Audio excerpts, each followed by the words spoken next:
Gran final, último llamado profético, denunciando a Babilonia y anunciando el mensaje de los tres ángeles.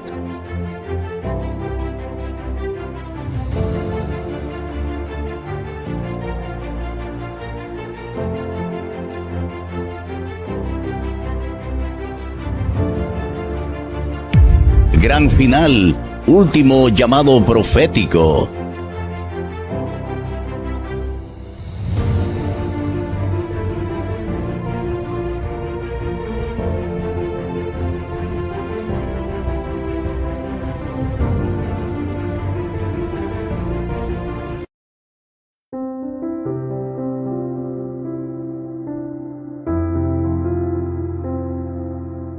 Noches, que el Todopoderoso les bendiga en esta hora.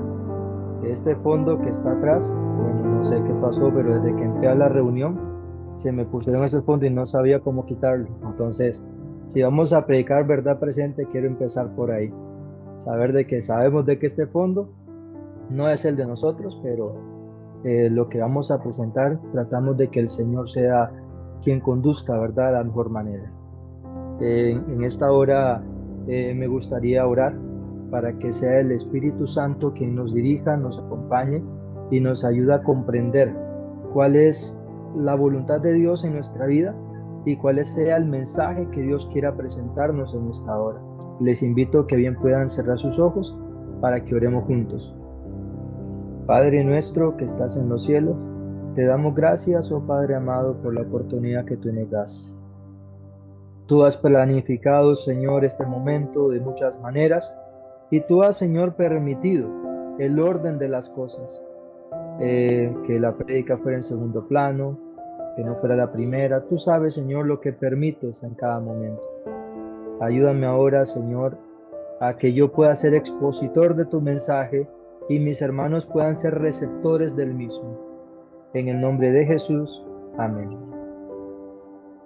Bien, mis hermanos, creo que el hermano Ramón está, ¿verdad?, dirigiendo lo que es la planificación digital. Hermano, ¿será que yo puedo compartir pantalla? Sí, hermanito, está disponible. Perfecto.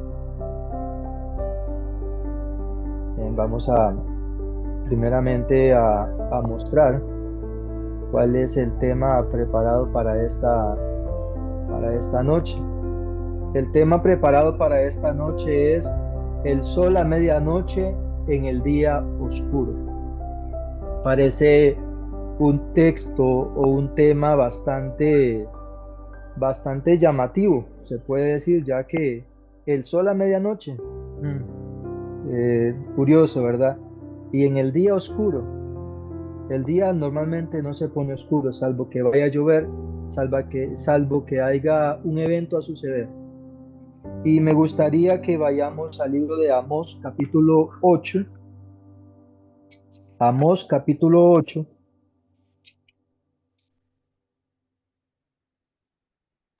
Amós, capítulo 8 y versículo 9. Amós 8:9 dice de esta manera: En aquel día, dice Jehová el Señor, haré que se ponga el sol a mediodía, cubriré de tinieblas la tierra en el día claro.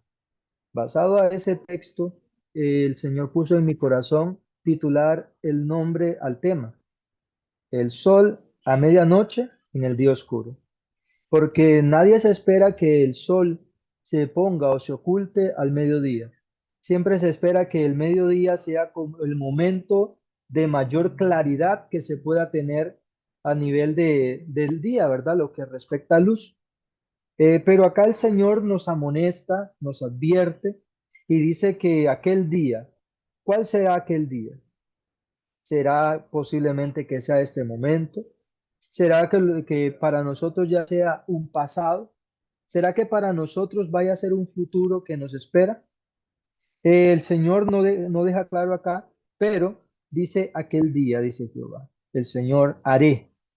Veamos aquí que es el Señor que está permitiendo que este fenómeno, hablando a nivel de señal, se dé, que se ponga el sol a mediodía. Entonces, si nosotros nos valemos de eso, Acá nosotros experimentamos de cierta manera una metamorfosis de eventos que han sucedido en el mundo. No tuve tiempo, o no es que no tuve tiempo, no tuve la oportunidad, se puede decir, de escuchar el tema de mi hermano Alan. Ya agarré como, se puede decir, la colita del tema, pero muchas veces es mejor así. Muchas veces es mejor así, aunque voy a buscarlo, si el hermano Ramón me permite en su momento, ver el video para poderlo analizar, poderlo escuchar, ¿verdad? Reflexionar, porque el Señor nos habla de muchas maneras.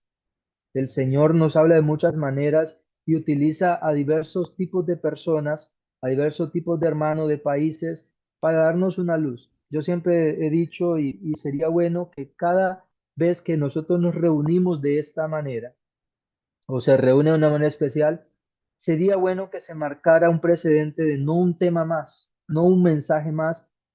Muchas gracias, mi hermana Angie, por pasar ahí la cita. Sí, Amós capítulo 8 versículo 9 habíamos leído anteriormente. Eh, Quería agregar de que nosotros deberíamos aprender que cada mensaje o cada vez que tenemos participación, dejar en los oyentes una herramienta, no hacer el trabajo que le corresponda a las personas. Debemos dejar herramientas y obviamente instrucciones de cómo utilizarlas para que la forma de avanzar tenga mejor éxito. Que no sea un tema más, un mensaje más o una prédica más, sino que sea una forma de que tal vez uno como predicador está viendo los eventos y que tal vez a las demás personas les vaya a realizar de ayuda. Entonces nosotros tenemos que proyectar herramientas, como hay un pensamiento que dice que a las personas no se le tiene que dar el pescado, se le tiene que dar la caña y enseñarles cómo pescar. Porque ¿qué pasaría si yo no estoy en ese momento y alguien le da razón de su fe a usted? De este tema que vamos a ver o de los temas que se han visto. Y como estamos acostumbrados a escuchar una prédica más, estamos acostumbrados a un tema más, nos olvidamos de que cada mensaje, así como Noé dice que era pregonero de justicia y cada martillazo dice que era un mensaje de amonestación que daba a los antediluvianos. Así nosotros deberíamos de ser. Sumado a eso, me gustaría que leamos Hebreos capítulo 4 y versículo 9. Hebreos 4:9.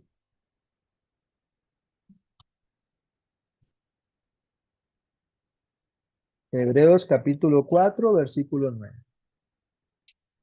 Y voy leyendo por acá por razones de tiempo, pero en algunos casos algún hermano pueda estar ahí disponible y que me pueda ayudar en su momento. Ahorita yo leo para ustedes y dice Hebreos capítulo 4 versículo 9. Por tanto, queda un reposo para el pueblo de Dios. Acá, en este contexto, eh, tenemos nosotros, tenemos nosotros acá una connotación de frases o de palabra que dice que queda un reposo. Y muchas veces se ha entrado en disputa intentando descifrar qué quiere decir o qué significa ese reposo. Para muchos predicadores ese reposo significa eh, del día domingo, un cambio. Para algunos predicadores como el sacerdote Luis Toro, que lo he escuchado en muchas ocasiones, que transgiversa la escritura. Para muchos otros es el sábado, el sábado como día de reposo, como séptimo día. Para muchos es un reposo, de cierta forma, descansar su corazón. Pero ¿qué nos quiere decir ahí? Me gustaría compartir acá en una versión que yo tengo acá y dice de la siguiente manera. Si nosotros nos vamos acá a Hebreos capítulo 4 versículo 9 y busco la palabra reposo. Y acá la definición que me da, me gusta y por eso es que la estoy incluyendo. Y dice que reposo se transcribe. Y permítanme, creo que Hebreos capítulo 4 versículo 9 sí. 9, reposo. Acá. Dice definición de reposo. Permíteme que se me borró otra vez. Reposo. Dice que se traduce como sabatismos. Que sabatismos dice de esta manera. Reposo del cristianismo como un tipo del cielo. Es un reposo diferente. A pesar de que acá la palabra reposo se aplica para sabatismos, que es el reposo que nosotros conocemos como sábado, como séptimo día de la semana, porque si nosotros nos vamos acá a otro, vamos a buscar acá otro reposo. Solamente esto estoy haciendo un recuento de algo así breve. No voy a entrar en discusión sobre todos los reposos que están acá, pero veamos acá. Lo que es Hebreos capítulo 4 versículo 8.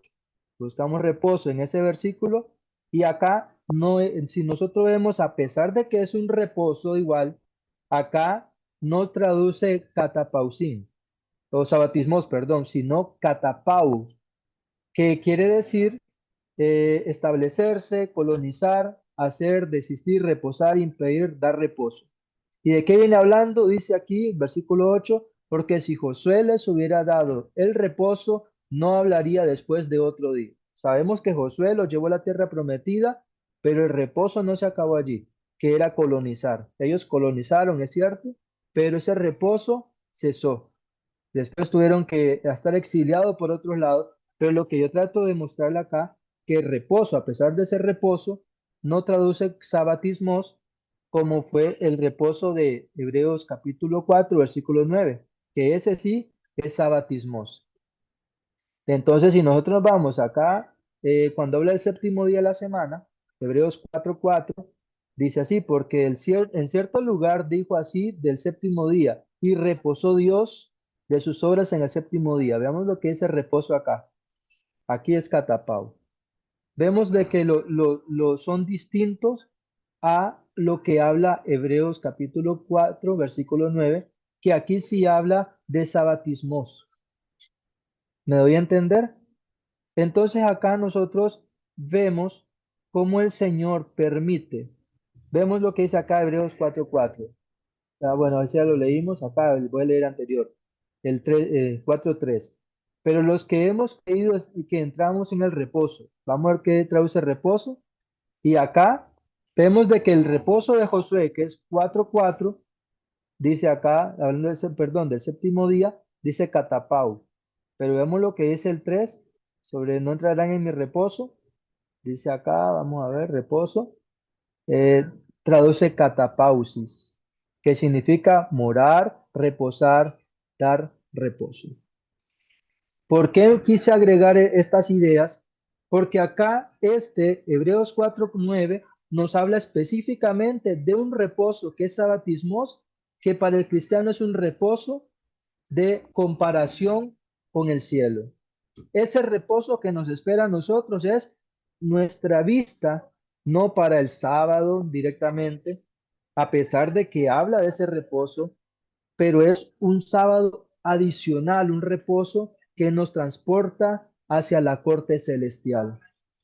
Entonces, agregado a eso, ¿verdad? Que estamos viendo acá, lo que es Hebreos 4:4, acá nos hace un llamado, nos dice que aún nos queda un reposo. No es el reposo de Josué que era colonizar, no estamos en este lugar acá para colonizar, no somos de esta tierra. Dice Filipenses capítulo 3 versículo 20, que nuestra ciudadanía está en los cielos, de donde nosotros esperamos a nuestro Señor Jesucristo. Entonces nuestra ciudadanía no está acá, está en los cielos. Por eso es que nos queda un reposo para el cristiano, dice.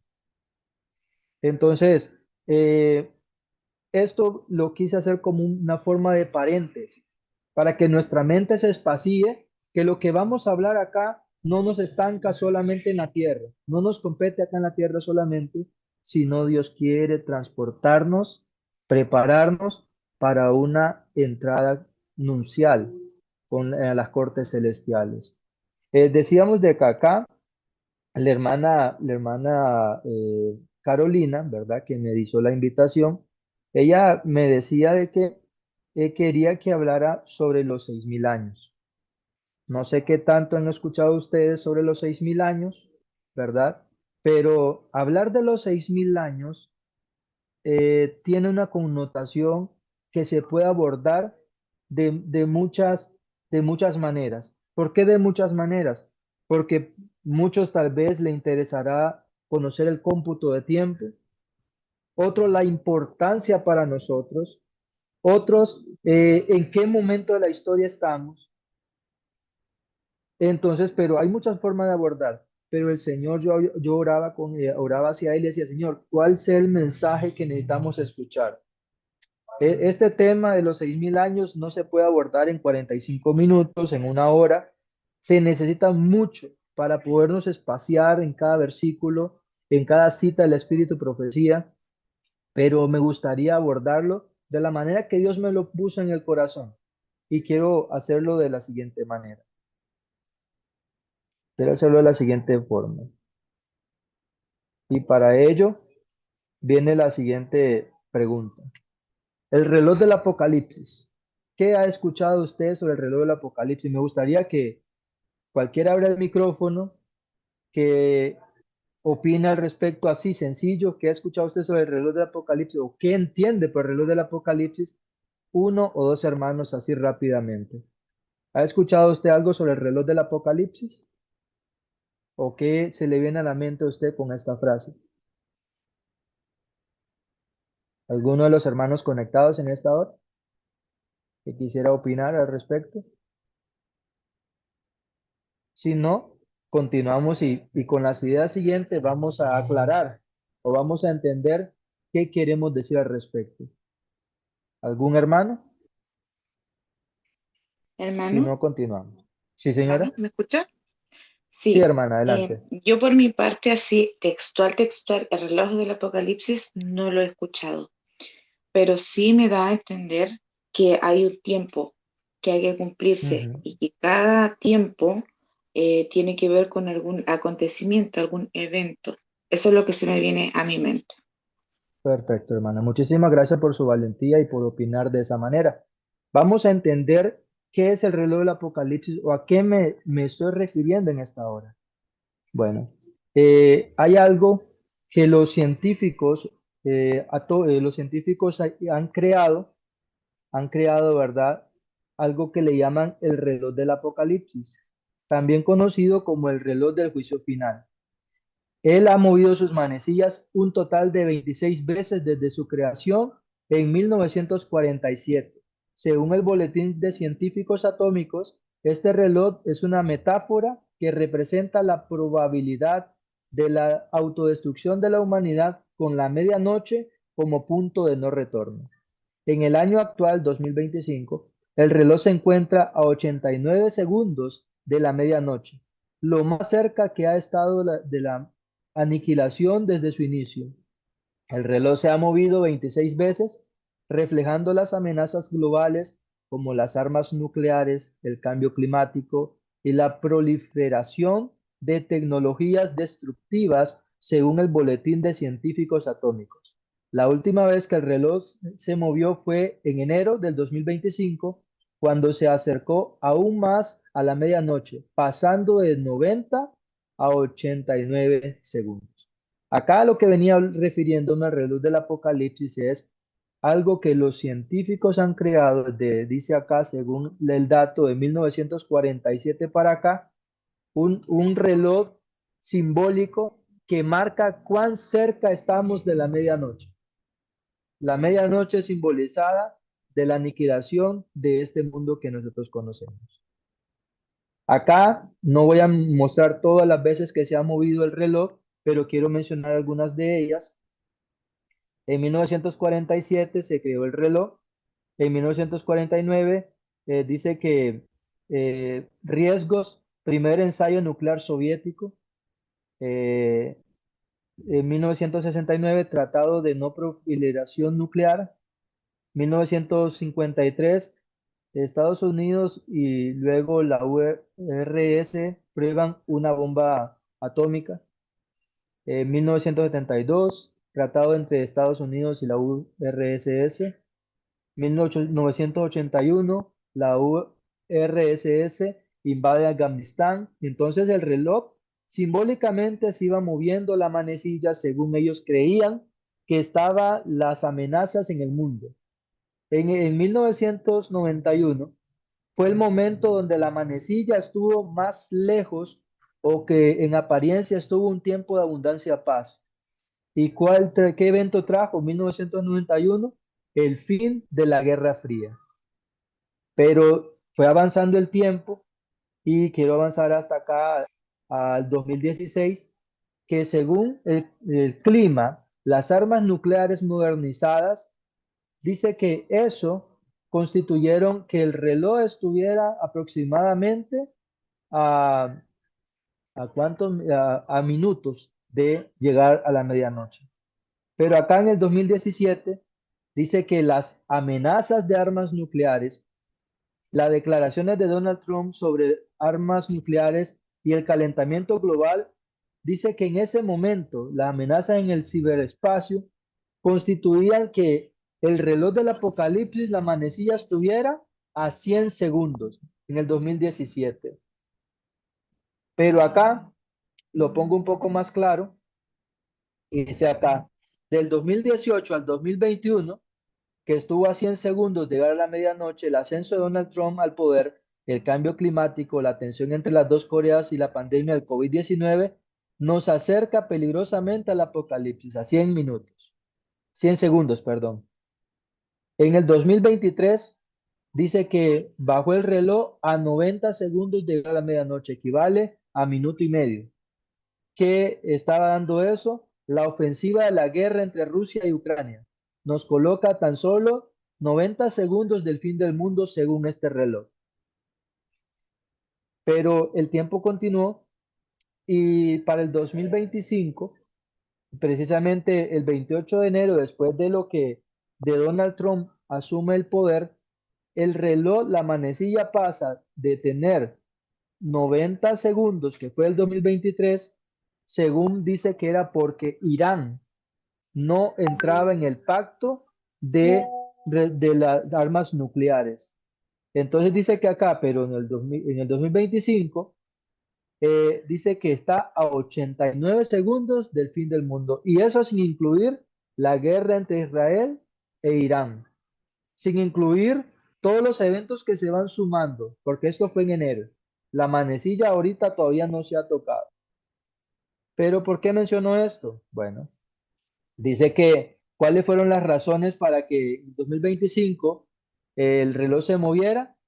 Dice, en enero del 2025 el Boletín de Científicos Atómicos de la Universidad de Chicago ajustó el llamado reloj del apocalipsis, un símbolo global de peligro existencial, a 89 segundos antes de la medianoche, el punto más cercano al colapso de la civilización desde que fue creado en 1947. Esta decisión, basada en múltiples amenazas convergentes, ha cobrado nueva vigencia a raíz de la situación que se vive en Medio Oriente y otras regiones del mundo, en otras regiones del mundo. Entonces acá vamos viendo cómo se va moviendo el reloj. Pero acá nosotros, ellos lo llaman, ellos lo llaman de cierta forma eh, la medianoche, pero nosotros lo podemos llamar el día del Señor. El día del Señor aproximándose, el día del Señor manifestándose, el día del Señor tanto que va a dar reposo como la manifestación de los eventos finales en este mundo. Pero aquí nosotros podemos decir, está bien, los del mundo, los científicos, tienen su forma de percibir que nos estamos acercando al fin. Dice la sierva del Señor de que los hombres de renombre, las mujeres y hombres de gran elocuencia, los poderosos de la tierra, dice que perciben que algo está a punto de suceder en el mundo. Ellos le dan sus explicaciones y sus teorías, pero nosotros, como pueblo de Dios, como siervos escogidos, ¿cuál es el énfasis que le estamos dando a los eventos? Acá nosotros sabemos que es el día del Señor que se está aproximando. Entonces, acá es donde nosotros entramos en la cuenta y decimos, lo que leíamos en Hebreos 4:9, decíamos que aún nos queda un reposo para el día del Señor.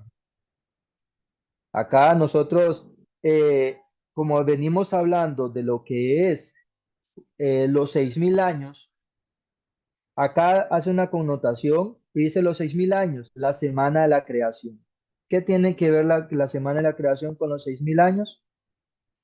Vamos a ir descubriendo poco a poco un poco de ello y poner foto de los pioneros porque nosotros como adventistas creemos que la palabra de Dios es la regla de autoridad, creemos de que la palabra de Dios es la que guía, pero el Señor ha dado a su iglesia, al remanente que tiene una misión especial, anunciar la cercanía del retorno de Jesucristo a esta tierra, le dio el don de profecía, porque dice, según Proverbios 29:18, que sin profecía el pueblo se desenfrena.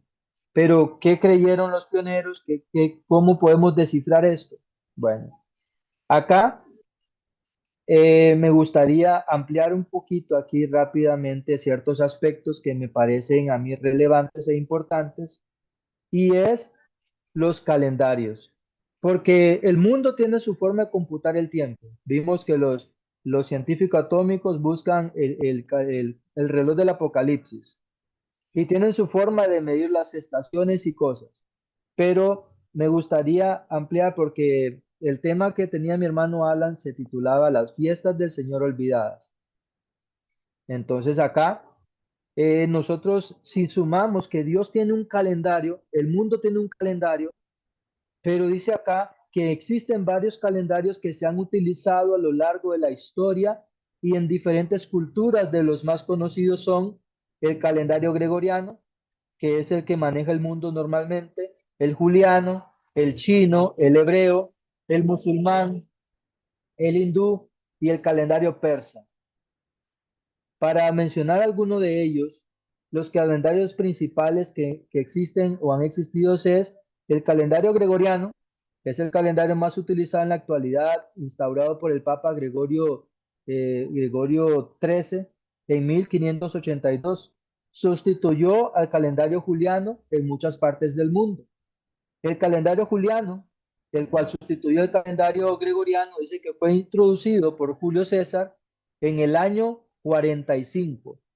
Prácticamente pasaron, puede ser 15 siglos para que se cambiara el calendario del juliano al gregoriano. Entre ellos están el calendario chino, un calendario lunisolar que se basa en ciclos lunares y solares.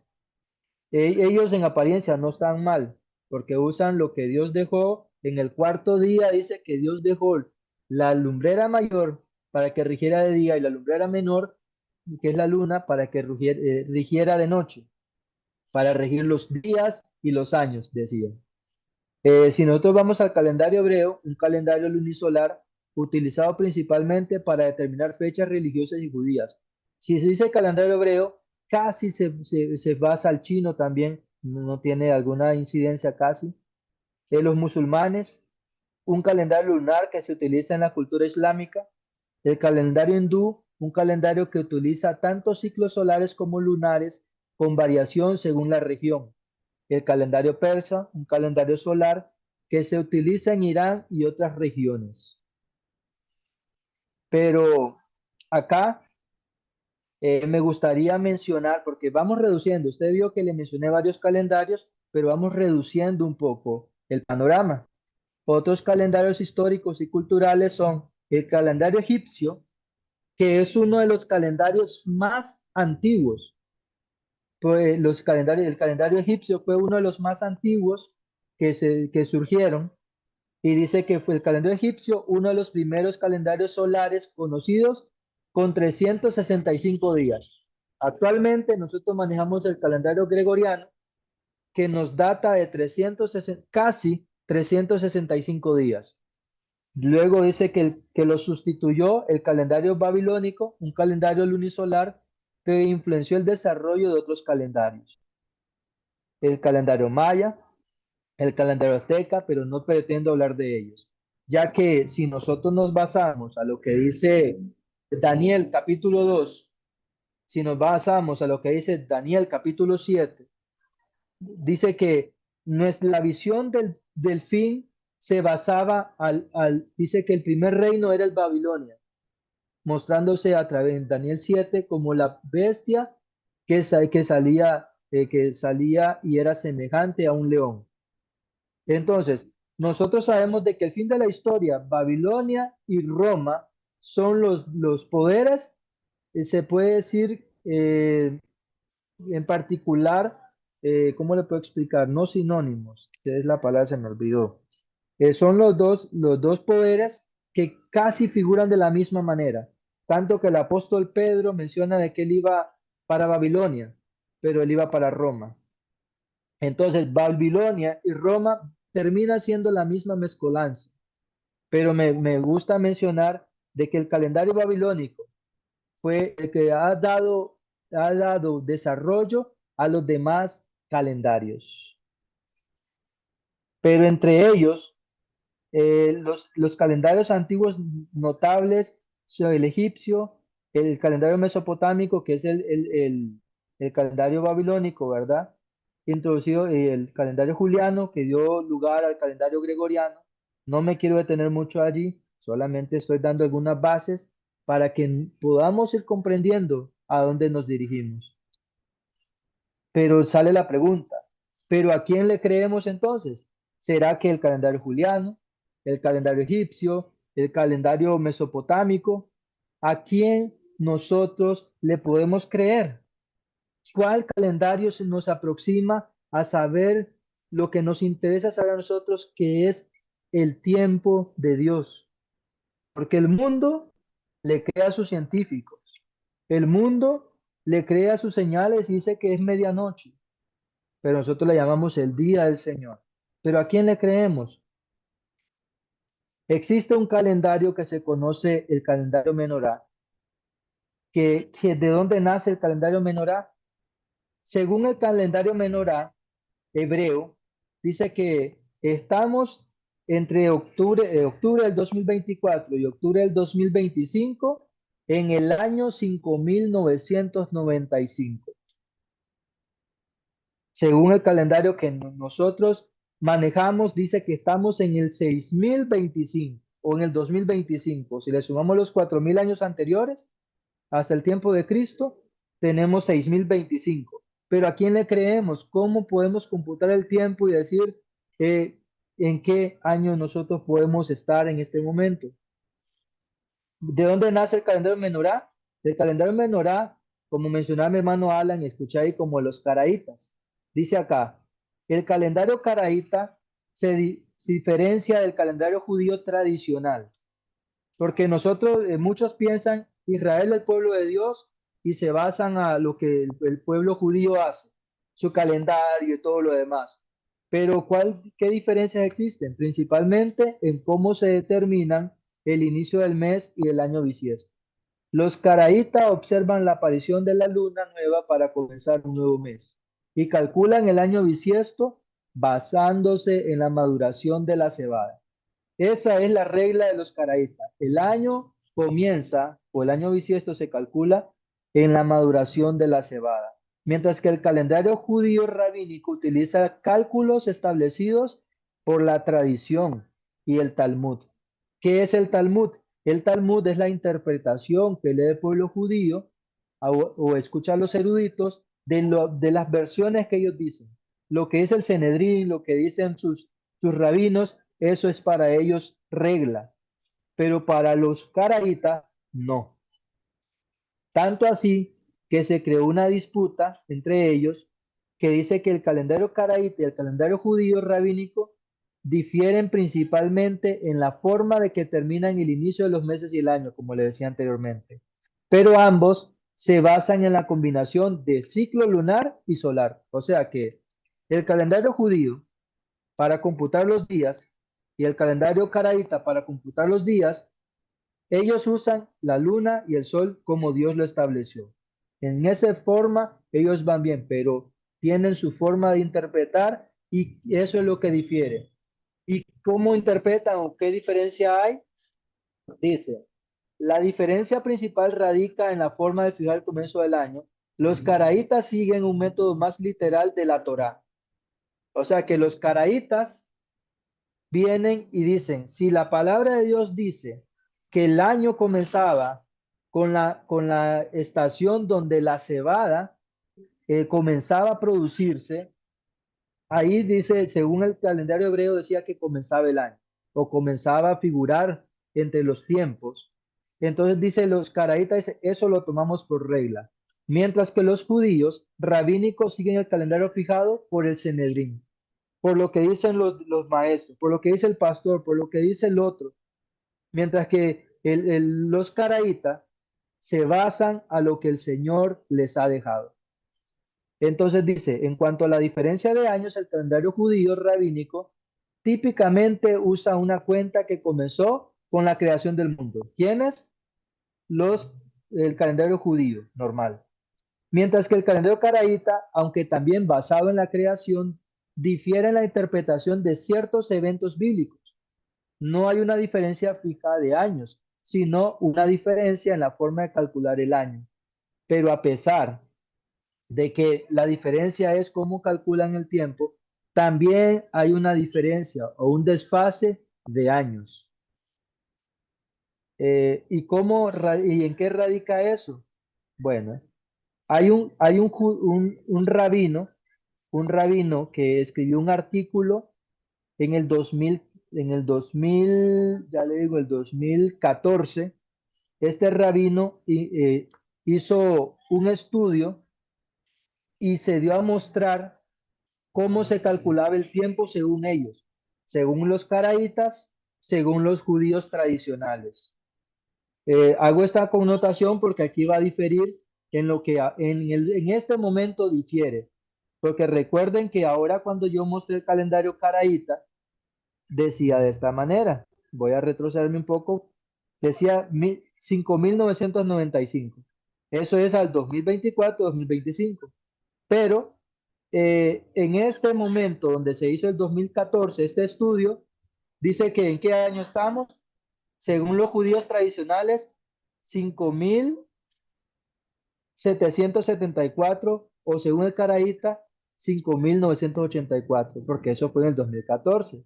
En la actualidad sería 1.700, 1.784 o 1.994, según el calendario caraíta. En la actualidad, 1.995 o 1.774. Eso sería la diferencia que existe actualmente. Pero lo que él explicaba, y me gustaría resaltarlo, dice así: la mayor parte del pueblo judío sigue un calendario que va en el año 5.774, repito, para el 2014. 5.774 después de qué? 5.774 años después de la creación de Adán. ¿Quiénes creen eso? Los judíos tradicionales del presente. Pero el Lujá o el calendario caraíta aparece la fecha 5.984. Repito, en el 2014. 5.984 después de qué? 5.984 después de la creación de Adán. O sea que ambos calculan el tiempo de la creación de Adán, ambos. Pero, ¿qué es la diferencia? ¿Por qué la diferencia de 210 años? Es lo mismo saber que estamos, hace la pregunta, es lo mismo saber que estamos en 1773 o en 5.900, o digo 983. Hace la pregunta. Es importante averiguar el porqué de la diferencia. Y él hace ciertas notas y dice así: para entender mejor la problemática de saber el por qué el judaísmo rabínico dice que estamos en el 5.774, para sacarnos cuenta, los rabinos han sumado todas las generaciones que aparecen en las escrituras, los rabinos tradicionales. También tuvieron en cuenta los grandes acontecimientos que ocurrían alrededor del pueblo de Israel, como por ejemplo las varias veces que el pueblo estuvo en tierra extraña en esclavitud. Los rabinos, los judíos tradicionales, ¿verdad? Acordémonos de los tiempos que fuimos expatriados en Babilonia, dice. Acordémonos del tiempo que estuvimos en esclavitud en Egipto. Los rabinos, al agregar los años que estuvieron en Egipto, le sumaron solamente 220 años. Ellos dicen, esos fueron los años que estuvimos en esclavitud en Egipto. Ellos solamente suman 220 años. Pero si nosotros nos recordamos ¿qué dice la palabra de Dios en Éxodo capítulo 12, versículo 40? Me gustaría que vayamos ahí y que un hermano me lo lea, por favor. Éxodo capítulo 12, versículo, versículo 40. Si me ayudan ahí buscando, lo tienen a mano, lo leen para avanzar con el tiempo porque el tiempo vuela. Perdón. Dice Adelante. el pueblo de Israel, leo hermano, Sí, dice, el pueblo de Israel había vivido 430 años en Egipto. amén. Entonces ahí nosotros vemos de que la palabra del Señor nos dice que el pueblo de Israel vivió en Egipto 430 años, pero los judíos tradicionales solamente le sumaron 220 años en Egipto, cuando estuvieron esclavos. ¿Y qué afecta eso? ¿Qué problema da? Bueno, dice, vamos a seguir leyendo acá. Dice, pero hubo un segmento importante dentro del pueblo judío que no estuvo de acuerdo con esa cuenta. El pueblo judío dice, solo le vamos a sumar 220 años.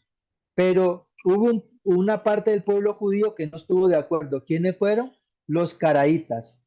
Fueron un grupo de judíos que se separaron del judaísmo rabínico en el siglo octavo bajo la dirección de un judío llamado Anán ben David. La discrepancia estuvo en que los caraítas no aceptaban las enseñanzas del Talmud. ¿Qué era el Talmud? Repito, el Talmud era la interpretación que le dan los rabinos a la Biblia o a la Torá que tienen ellos.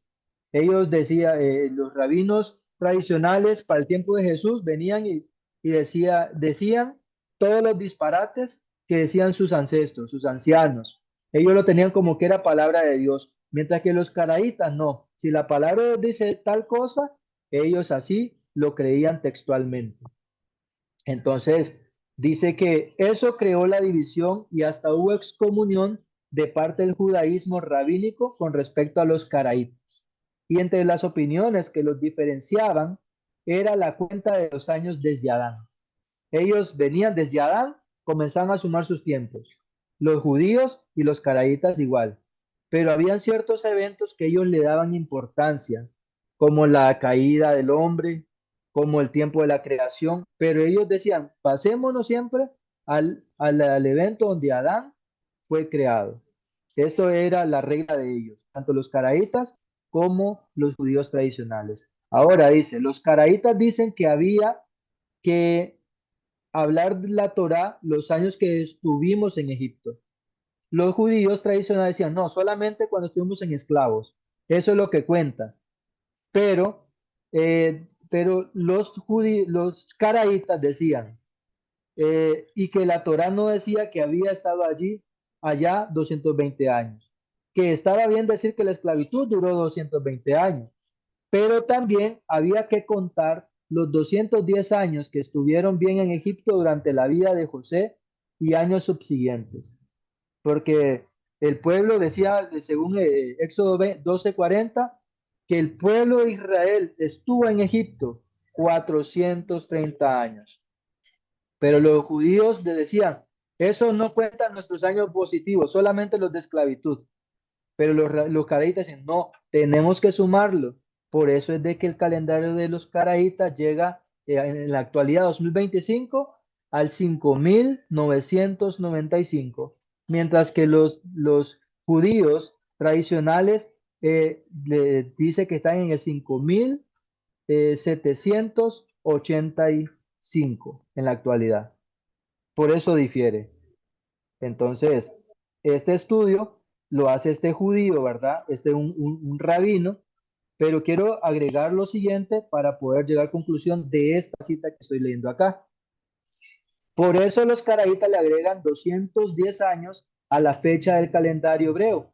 Por eso los caraítas en su calendario están en el año 5.983, repito, del año 2014 que se escribió este artículo.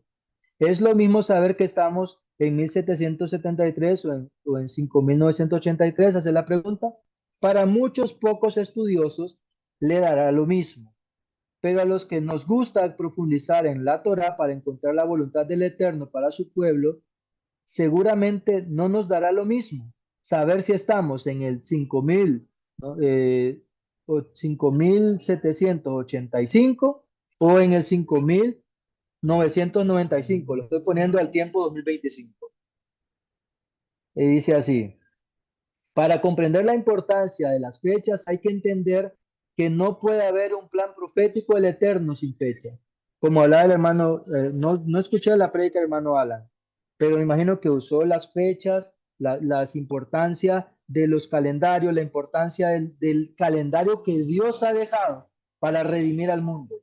Y me llamaba la atención porque este rabino lo presenta como que a ciertos aspectos como que fuera un adventista que conoce, pero no, es un rabino que cree que Israel sigue siendo un pueblo especial para Dios, que lo ve como en las profecías, pero los adventistas sabemos que no lo ve así, pero da realce a muchos aspectos de los que voy a mencionar a continuación.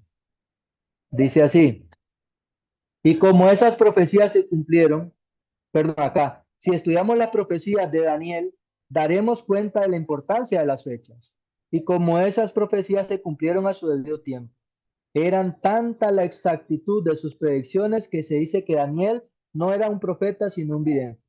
El Eterno, por ejemplo, lo profetizó a Abraham que su descendencia estaría esclava en tierra ajena 4 generaciones, y así fue.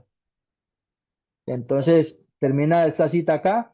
Ese descanso que tendremos en el milenio, cuando Yeshua gobierne a todas las naciones desde Jerusalén, aquí está claro que la semana es una señal profética de lo que el Eterno quería hacer.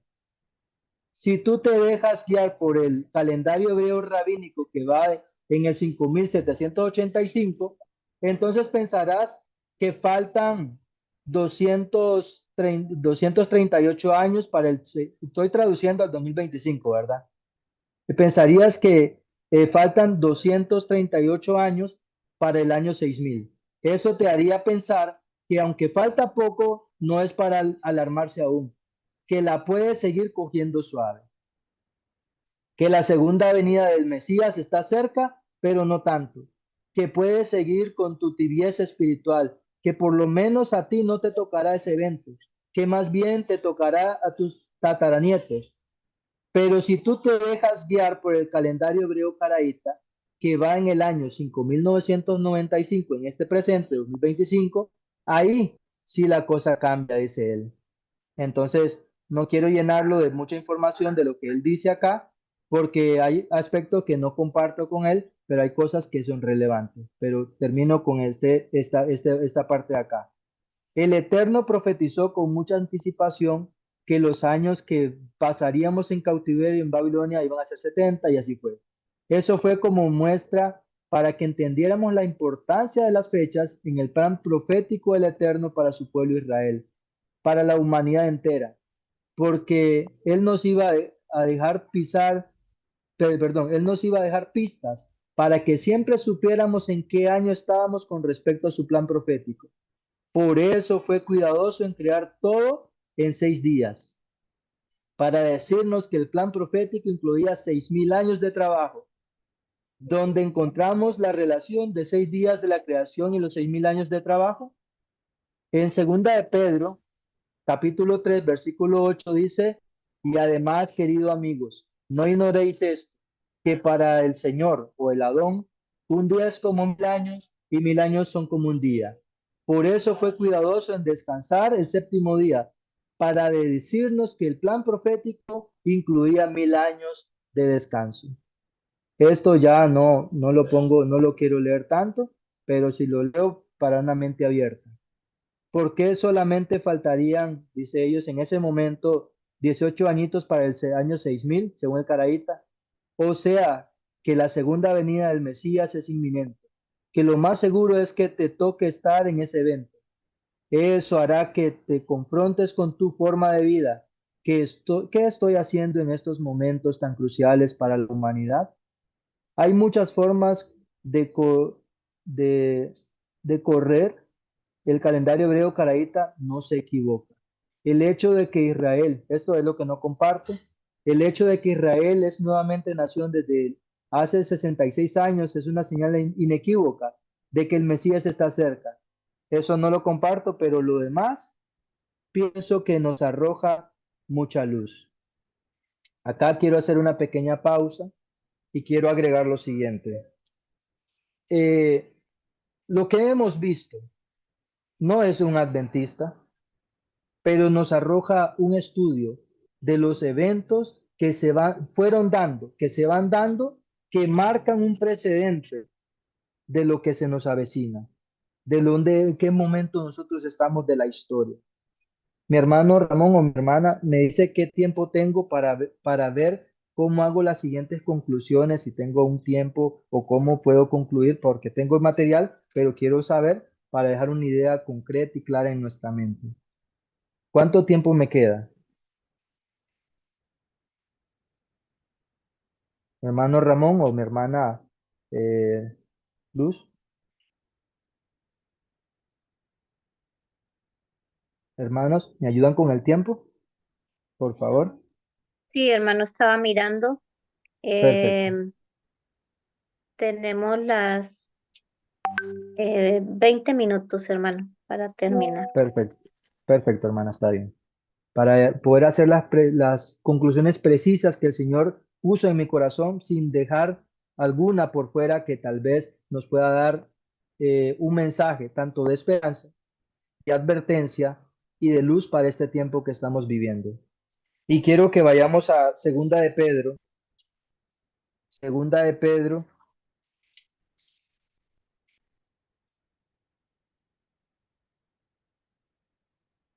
Segunda de Pedro capítulo 3.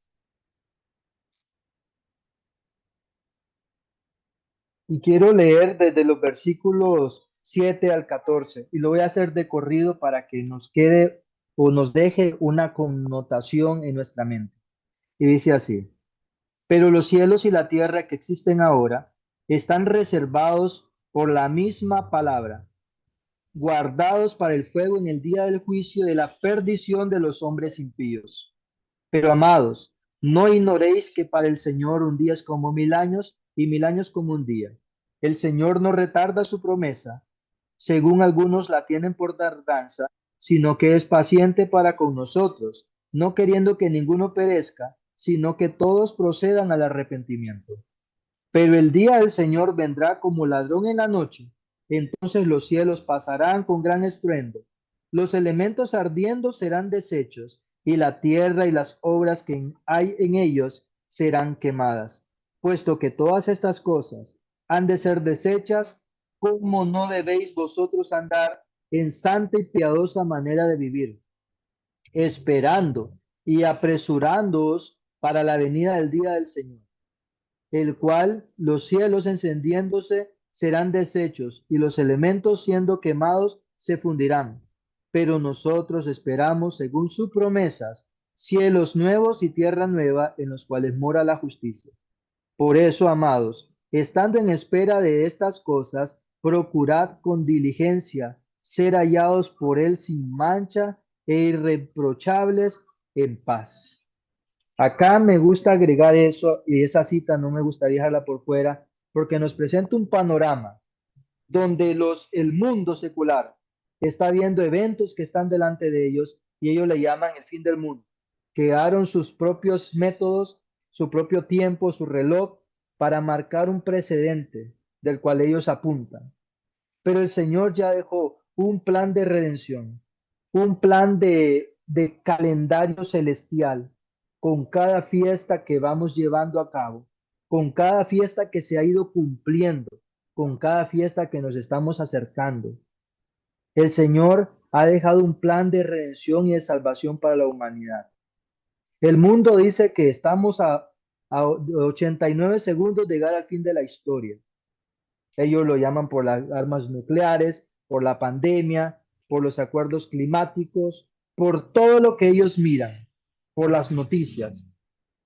Pero nosotros que conocemos la profecía, ¿qué estamos viendo y hacia nos aproximamos? ¿Qué importancia tienen estos 6000 años o si son tan relevantes para nosotros? Porque a veces nosotros vemos la profecía como que ya está por cumplirse el evento. Pareciera como que ya la ley dominical está llegando. Pareciera como que la formación de la imagen de la bestia está concluida. Pareciera que el juicio de los vivos ya llegó, está llegando. Muchos tienen sus puntos de vista de los cuales no quiero de alguna manera entrar en polémica en ese asunto, porque a cada uno el Señor le va mostrando que el tiempo de salvación es ya, que el tiempo de salvación nos corresponde a nosotros vivirlo en este momento. Pero nosotros vemos la historia y parece como que retrocede. Pero dice, el Señor no tarda su promesa, sino que es paciente con todos, no queriendo que ninguno se pierda, sino que todos procedan al arrepentimiento. ¿De qué me serviría a mí decirle a usted que estamos a 5 años aproximadamente de llegar al año 6000 o de comenzar el conteo del año 6001, 6002, 6003 hasta llegar al año 7000 que constituye el milenio? El milenio es una época de reposo que Dios ha dejado de manera especial, no el reposo final, no el reposo de las cabañas, es el reposo que constituye el día de la expiación, porque el día de la expiación era un día que el pueblo dejaba de trabajar, pero no era el reposo final, no era el fiesta de las cabañas, porque seguía las fiestas de las cabañas, donde ahí tenían que reposar también todavía otra fiesta más. Y quiero leer ciertas citas a continuación, pero no quiero dejar esta connotación por fuera, porque no se trata de decir si estamos en el 6000, 5000, si ya nos pasamos el 6000, pero si nosotros vemos los eventos, con los eventos que se dan, pareciera que la historia se está terminando. Y en el cómputo del tiempo que Dios tiene establecido, también. Y eso es lo que nos tiene que llenar a nosotros de esperanza, de amonestación, de advertencia, porque el tiempo, esté preparado yo o no lo esté, el tiempo llegará. Lo crea yo o no lo crea, el tiempo igual llegará. Pero quiero, sumándome a eso que estoy diciendo, leer a continuación, porque leímos que el artículo anterior del 2014 era un judío. Pero ¿qué creían nuestros pioneros? ¿Qué creía el pueblo de Dios en sus inicios? Dice acá, la declaración muestra que los mileritas estaban bien informados del calendario rabínico y sin embargo seguían creyendo que el día de la expiación en 1844 terminaría el 22 de octubre. Es más, se debe notar que la última oración de la cita anterior muestra que no solo proclamaban una fecha diferente, sino también aún tenían razones para creer que el calendario rabínico estaba probablemente un mes adelantado. Fue el milerita Samuel Snow quien enfatizó desde la primavera y el verano de 1844 que el 10º día del 7º mes podría terminar alrededor del 22 de octubre, no de acuerdo con el cálculo rabínico, sino de acuerdo con el calendario caraíta. Los pioneros sabían la existencia del calendario caraíta y basado a ello confirmaron que el día de la expiación terminaba o comenzaba el 22 de octubre de 1844. ¿Qué usando el calendario judío? No. Usando el calendario gregoriano, sí, para fijar un tiempo definido en el calendario que se está llevando, pero usando la regla de los caraítas. Este artículo que estoy leyendo aquí en este momento es un ministerio, que es una revista pastoral y líderes de iglesia. Es un director adventista de teología de Ecuador, eh, ¿verdad? El que da ese dato. Eso era una disputa que se tenía si comenzaba en octubre o septiembre o el 22 o el 23, el día de la expiación. Entonces él hacía esas declaraciones, es una columna bastante amplia Yo se las puedo compartir para que ustedes vayan a leer todos los detalles que están allí, la disputa que se tenían y por qué el adventista Samuel Snow afianzó diciendo que el 22 de octubre era el momento que iniciaba el juicio según el calendario caraíta. Entonces, acá, este es un libro que se titula Historia del sábado y del primer día de la semana. Este es un libro que lo escribe uno pionero que se llama J. N. Andrew. Este es un libro que se publicó originalmente en 1873 por la Steam Press of the Seventh-day Adventist Publishing Association. Acá, en este libro que lo escribe J. N. Andrew, la parte histórica bíblica de la creación dice así: el tiempo y la eternidad, el creador y su obra, eventos del primer día del tiempo, del segundo, del tercero, del cuarto, del quinto, del sexto. Esto está haciendo un resumen acá de lo que iba a ver en ese capítulo, pero dice acá la declaración: el tiempo, al distinguirse de la eternidad, puede ser definido como parte de la duración que es medida por la Biblia. Desde la fecha más temprana en el libro de Génesis a la resurrección de los injustos al final del milenio, se mide un periodo de unos 7.000 años. Me gusta esta expresión porque dice que desde la fecha más temprana en el libro de Génesis, que fue la creación, hasta la resurrección de los injustos al final del milenio. Sabemos que los injustos resucitan después del milenio. Dice que se mide un periodo de unos 7.000 años. O sea, que si llegamos hasta después del fin del milenio, un periodo cumplido casi de 7.000 años, quiere decir que en el periodo actual, antes de que Cristo venga, nosotros nos estamos aventurando a cerrar el año 6.000. Y dice así: antes del comienzo de esta gran semana de tiempo, una duración sin comienzo llena el pasado. Y a la expiración de este periodo, una duración sin final se abre ante el pueblo de Dios. La eternidad es esa palabra que abarca la duración sin comienzo y sin fin. Y ese ser cuya existencia comprende la eternidad es aquel que solo tiene inmortalidad, el Rey eterno, inmortal, invisible, el único sabio Dios. Me encanta esa expresión y el apoyo que nos da. Pero acá leo estas citas. Eso está en Patriarcas y Profeta, página 523, párrafo 1.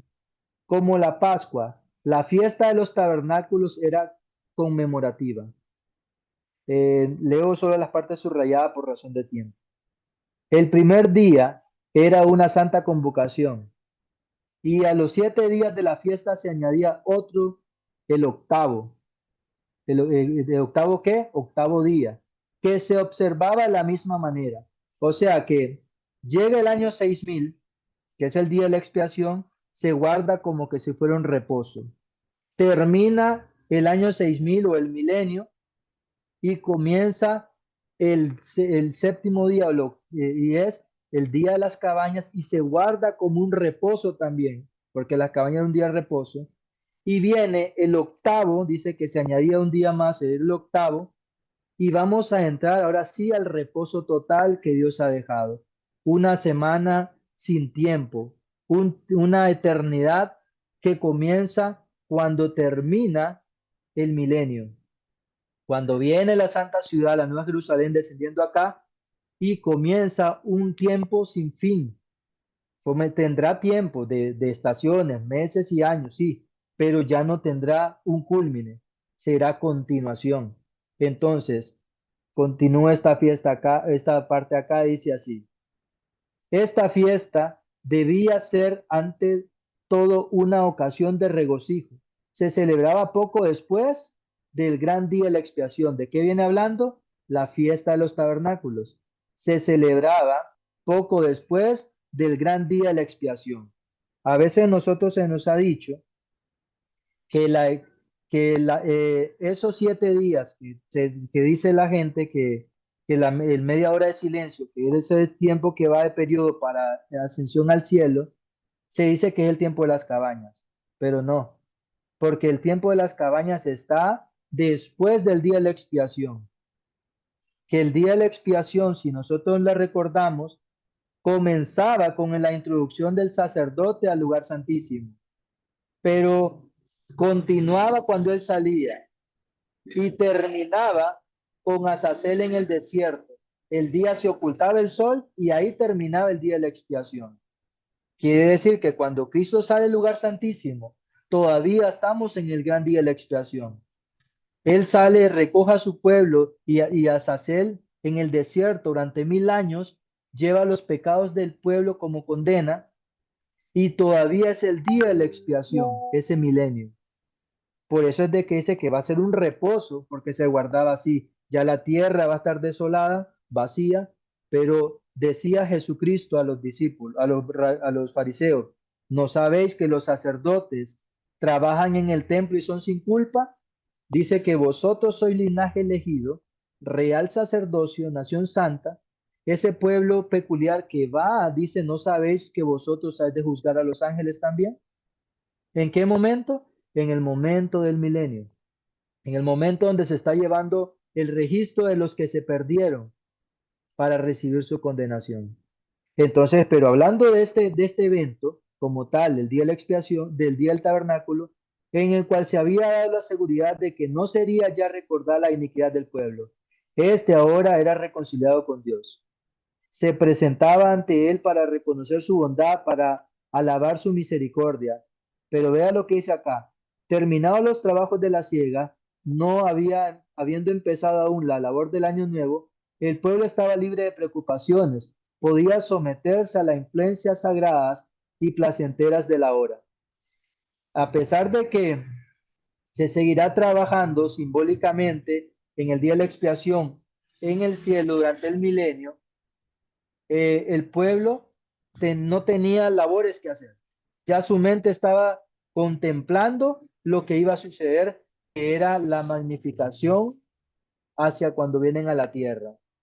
Pero acá, antes de que venga el día del tabernáculo, entre el día de la expiación y el día de las cabañas o de los tabernáculos ocurría algo.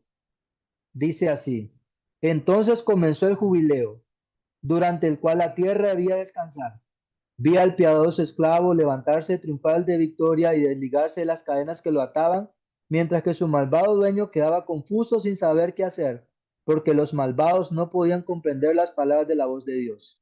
Pronto apareció la gran nube blanca. Me pareció mucho más hermosa que antes. En ella se sentaba el Hijo del Hombre. Al principio no distinguimos a Jesús en la nube, pero al acercarse más a la tierra, pudimos contemplar su bellísima figura. En cuanto apareció esta nube fue la señal del Hijo del Hombre en el cielo. Esto hago una connotación. ¿Esto es antes o después del milenio? Vamos a ver a continuación. La voz del Hijo de Dios despertó a los santos dormidos y los levantó revestidos de gloriosa inmortalidad. Los santos vivientes fueron transformados en un instante y en un arrebato con aquellos en el carro de nubes. Acá hago la connotación porque este evento del jubileo comienza y se da un poquito antes de que Cristo venga en las nubes de los cielos. Despierta a los santos redimidos y dice que ese momento se conoce como el jubileo. Voy leyendo una cita más porque ya sé que ya prácticamente terminé. Después de 7 semanas de años, 7 veces 7 años, venía el gran año de remisión, el año del jubileo. Entonces harás pasar la trompeta de jubilación y por toda vuestra tierra, y santificaréis el año 50, y pregonaréis libertad en la tierra a todos los moradores. Este os será jubileo, y volveréis cada uno a su posesión, y cada cual volverá a su familia. En el mes séptimo era el año del tabernáculo, perdón, el día de la expiación. En el mes séptimo, a los 10 del mes, el día de la expiación, sonaba la trompeta del jubileo. Por todos los ámbitos de la tierra, doquiera habitaban los judíos, se oía el toque que invitaba a los hijos de Jacob que saludaran el año de la remisión, en el gran día de la expiación. se expiaban los pecados de Israel, y con corazones llenos de regocijo el pueblo daba la bienvenida al jubileo. ¿Cuándo? En el día de la expiación. Cristo viene, saliendo del lugar santísimo, no termina el día de la expiación, sino que comienza la siguiente labor, que es mediante el milenio, allá en el cielo, Satanás cargando los pecados como culpable. El día de la expiación termina cuando desciende la nueva Jerusalén a la tierra. Voy leyendo esto nada más porque sé que acá voy terminando.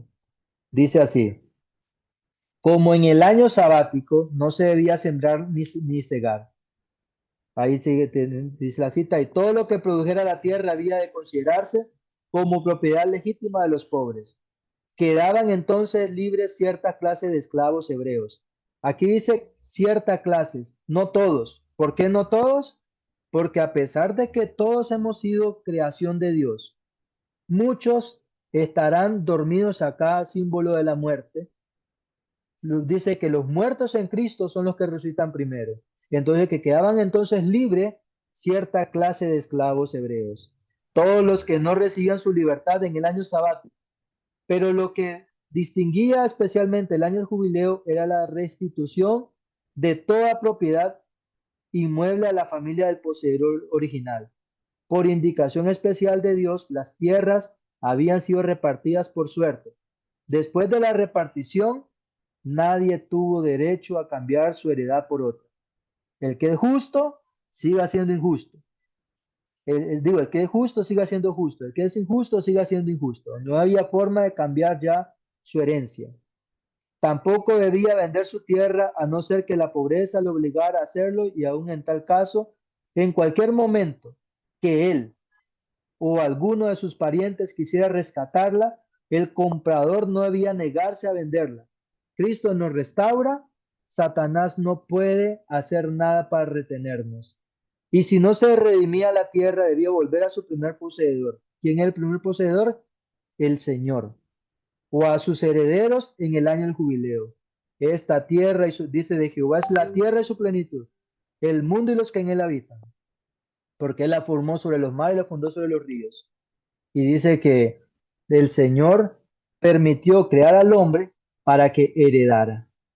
Entonces, para hacer la culminación en esta hora, desde Edén a la tierra prometida, vamos contando, por así decirlo, el año 0, 1, 2, 3, hasta que cierre el milenio.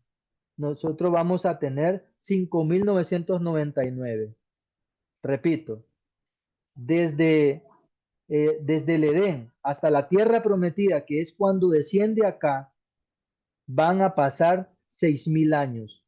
Pero ¿cómo 6.000 años? Usted dirá, bueno, acá nosotros estamos acostumbrados a decir son las 6:59, hasta que, se termina el 6:59 y se cambia visiblemente el número 7. Hasta ahí ya son las 7, pero el número fue, ya pasaron las 6, se hizo el cambio 6:1, 6:2, 6:3, pero no se dice las 7, a pesar de que ya pasaron más del número 6, casi para completar el 7, pero no se cuenta como un número entero hasta que llega a completarse la cuenta. Entonces, asimismo, nosotros estamos a punto de terminar el año 5.000 para que se convierta en un número entero 6.000, para decir que los años 6.000 se suman. Si nosotros queremos agregar de esa manera, nosotros tenemos que, vamos aproximándonos a llegar al año 6.000, si nosotros vemos el calendario caraíta. Pero si nosotros vemos que cuánto tiempo ha pasado, ya hemos recorrido más de 5.000, o sea que ya estamos a punto de terminar 6.000 años, pero para formando números enteros. Entonces decimos, los 6.000 años se restan cuando están por terminar. El tiempo se habrá completado. Yo sé que esta parte última nos puede llenar de confusión, pero termino en esta hora diciendo, el sol a medianoche en el día oscuro. Según de 1 Corintios 7:29 decía, no hay tiempo que perder, el tiempo es corto. Entonces, en esta ocasión termino de esa manera. Sé que tal vez pueden haber quedado unas interrogantes, pero eso es para que nuestra mente se espacíe en lo que el Señor le vaya a dar a cada uno. Pero si hemos visto la historia, los cómputos de tiempo, el Señor tiene sus fiestas establecidas porque tiene su propio calendario para terminar este plan de redención. Que el Señor les bendiga en esta hora. Discúlpeme que me pasé 5 minutos adicional de lo que me habían dado. Gran final, último llamado profético, denunciando a Babilonia y anunciando el mensaje de los 3 ángeles.